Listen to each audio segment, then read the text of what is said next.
नमस्कार, ये आकाशवाणी शिमला है। अब आप राजकुमारी चंदेल से प्रादेशिक समाचार सुनिए। आज के मुख्य समाचार। प्रधानमंत्री नरेंद्र मोदी ने 70,000 नवनियुक्त कर्मचारियों को वितरित किए नियुक्ति पत्र।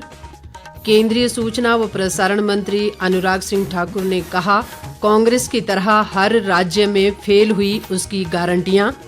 मुख्यमंत्री सुखविंदर सिंह सुक्खू ने प्राथमिक स्कूलों के 17,000 से अधिक शिक्षकों को टैबलेट उपलब्ध करवाने की घोषणा की।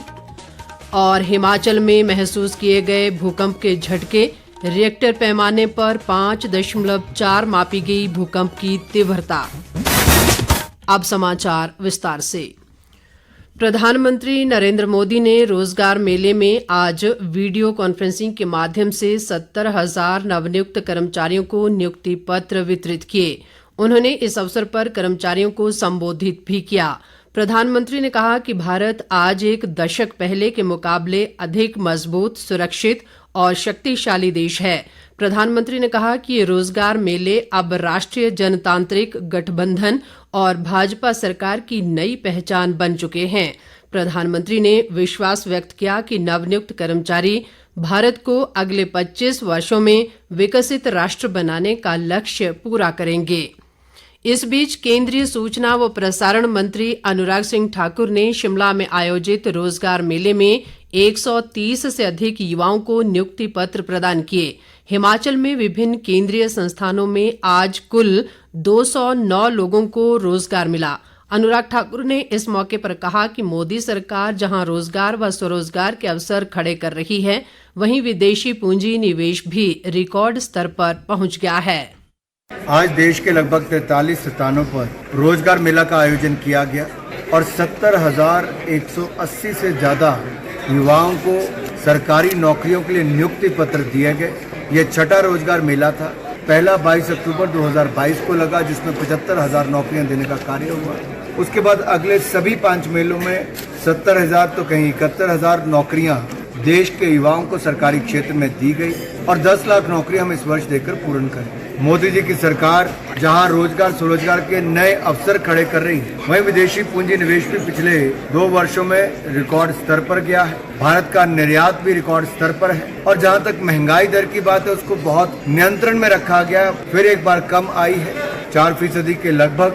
ये अपने आप में दिखाता है कि सरकार के जो कदम है वो सही दिशा में उठ रहे हैं। जहाँ एक और रोजगार उत्पन्न हो रहा है, वहीं रोजगार स्वरोजगार के अवसर भी खड़े हो रहे हैं। केंद्रीय सूचना व प्रसारण मंत्री अनुराग सिंह ठाकुर ने कहा है कि जिस तरह कांग्रेस देश भर में फेल हुई है, उसी तरह उसकी गारंटियां भी हर राज्य में फेल हुई हैं। अनुराग ठाकुर ने आज शिमला में पत्रकारों से अनौपचारिक बातचीत में कहा कि प्रदेश की जनता कांग्रेस द्वारा विधानसभा चुनाव में दी गई गारंटियों को पूरा करने का इंतजार कर रही है। कांग्रेस की गारंटियां तो हर राज्य में फेल हुई है और अपने अपने राज्यों को कर्जे में डुबोने का काम भी किया है। मुझे पूर्ण विश्वास है, सुक्खू जी जितने कॉन्फिडेंट नजर आ रहे हैं, तो ये सरकार आगे से कोई कर्जा नहीं लेगी। हिमाचल प्रदेश का कर्जा भी कम करेगी, अगले 5 वर्षों में कर्जा मुक्त करेगी और मेरी बहनों के खाते में जो प्रदेशवासियों को कहा था 1,500 रुपए ब्याज समेत पिछले 6 महीने के इस महीने आने शुरू हो जाएंगे। 2 रुपए किलो गोबर जो ढेर लगा उसको खरीद लिया जाएगा। 100 रुपए लीटर दूध कल से ही कांग्रेस की प्रदेश की सरकार खरीदना शुरू कर देगी, क्योंकि 6 महीने बीत चुके हैं। अब तो हनीमून पीरियड भी ओवर हो गया भाई। अनुराग ठाकुर ने केंद्र सरकार द्वारा राज्य की कर्ज लेने की सीमा घटाए जाने पर कहा कि FRBM एक्ट हर राज्य पर एक समान लागू होता है और हिमाचल की कर्ज लेने की सीमा भी इसी के तहत कम हुई है। अनुराग ठाकुर ने चंबा में एक युवक की हत्या को लेकर कहा कि देश में लव जिहाद के मामले बढ़े हैं, जो सही नहीं है। उन्होंने कहा कि कानून व्यवस्था बनाए रखना राज्य सरकारों की जिम्मेदारी है। इस बीच केंद्रीय सूचना व प्रसारण मंत्री अनुराग ठाकुर ने आज सोलन जिले के चायल में आयोजित 3 दिवसीय सिद्ध बाबा मेले के समापन समारोह की भी अध्यक्षता की। उन्होंने इस मौके पर कहा कि मेले हमारी संस्कृति का संरक्षण करते हैं और आपसी मेलजोल बढ़ाते हैं। अनुराग ठाकुर ने कहा है कि चायल को पर्यटन की दृष्टि से विकसित करने के लिए सड़कों की स्थिति सुधारी जाएगी। इसके लिए वे केंद्रीय सड़क परिवहन मंत्री नितिन गडकरी से मुलाकात करेंगे। अनुराग ठाकुर ने ये भी कहा कि भाजपा एकजुट है और आगामी लोकसभा चुनाव में एक बार फिर नरेंद्र मोदी प्रधानमंत्री बनेंगे। उन्होंने प्रदेश सरकार से हर जिले में जमीन उपलब्ध करवाने का आग्रह किया ताकि वहां केंद्रीय खेल मंत्रालय बड़े खेल स्टेडियम बना सके। नेता प्रतिपक्ष जयराम ठाकुर ने कहा है कि प्रधानमंत्री नरेंद्र मोदी के नेतृत्व में देश के हर क्षेत्र में ऐतिहासिक विकास हुआ है। आज पालमपुर में पार्टी के नवनिर्मित कार्यालय में पत्रकारों से बातचीत करते हुए जयराम ठाकुर ने कहा कि भारत आने वाले वर्षों में प्रधानमंत्री नरेंद्र मोदी के नेतृत्व में दुनिया के सबसे अग्रणी देशों में शामिल होगा। प्रदेश की सुखविंदर सिंह सुक्खू सरकार पर निशाना साधते हुए जयराम ठाकुर ने कहा कि भाजपा को कर्ज न लेने की सलाह देने वाली कांग्रेस सरकार ने आज कर्ज लेने के सारे रिकॉर्ड तोड़ दिए हैं। पूर्व मुख्यमंत्री शांता कुमार, भाजपा विधायक विपिन सिंह परमार, सतपाल सत्ती और अन्य नेता भी इस दौरान मौजूद रहे। इस बीच जयराम ठाकुर ने चंबा में हुई एक युवक की बर्बरतापूर्ण हत्या की निंदा की और कहा कि इस तरह की घटनाएं देवभूमि में किसी भी सूरत में बर्दाश्त नहीं की जाएंगी। मुख्यमंत्री सुखविंदर सिंह सुक्खू ने शिक्षा पद्धति में सुधार और बच्चों को आधुनिक माध्यमों से शिक्षा उपलब्ध करवाने के लिए प्राथमिक विद्यालयों के 17,000 से अधिक शिक्षकों को टैबलेट उपलब्ध करवाने की घोषणा की है। मुख्यमंत्री ने ये घोषणा आज शिमला में सर्व शिक्षा अभियान की समीक्षा बैठक की अध्यक्षता करते हुए की। उन्होंने ये भी कहा कि सरकारी विद्यालयों में 11वीं और 12वीं कक्षाओं में चरणबद्ध तरीके से स्मार्ट सुविधाएं उपलब्ध करवाई जाएंगी। इन कक्षाओं में स्मार्ट क्लासरूम और विद्यार्थियों के लिए स्मार्ट फर्नीचर उपलब्ध करवाया जाएगा। मुख्यमंत्री ने इस सुविधा के प्रभावी क्रियान्वयन के लिए विद्यार्थियों की अच्छी संख्या, इंटरनेट सुविधा और बेहतर अधोसंरचना वाले स्कूलों की पहचान करने के निर्देश दिए। उन्होंने कहा कि दूसरे चरण में ये सुविधा 8वीं से 10वीं तक और तीसरे चरण में 1ली से 7वीं कक्षा तक उपलब्ध करवाई जाएगी। भाजपा के राष्ट्रीय अध्यक्ष जगत प्रकाश नड्डा ने कहा है कि मोदी सरकार ने देश के 80 करोड़ लोगों की खाद्य सुरक्षा सुनिश्चित करने के लिए बड़े कदम उठाए हैं और 1,121 लाख मीट्रिक टन से अधिक खाद्यान्न प्रधानमंत्री मुफ्त खाद्यान्न योजना के तहत वितरित किया गया।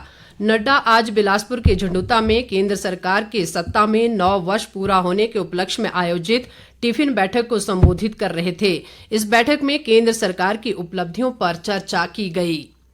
हिमाचल प्रदेश सहित उत्तर भारत के अधिकांश स्थानों पर आज दोपहर 1:33 पर भूकंप के झटके महसूस किए गए। स्थानीय मौसम विज्ञान केंद्र के अनुसार रिएक्टर पैमाने पर भूकंप की तीव्रता 5.4 मापी गई। भूकंप का केंद्र हिमाचल के साथ सटे जम्मू कश्मीर के डोडा जिले में जमीन के 6 किलोमीटर भीतर था। भूकंप के इन जोरदार झटकों के बाद राजधानी शिमला सहित प्रदेश के विभिन्न स्थानों पर लोग अपने घरों व कार्यालयों से बाहर निकल आए और काफी देर खुले में ही रहे। भूकंप के इन झटकों के बाद लोगों में दहशत का माहौल है। हालांकि भूकंप से फिलहाल किसी प्रकार के नुकसान की सूचना नहीं है। स्वास्थ्य मंत्री कर्नल धनीराम शांडिल ने कहा है कि प्रदेश सरकार समाज के सभी वर्गों के एक समान विकास को प्राथमिकता दे रही है।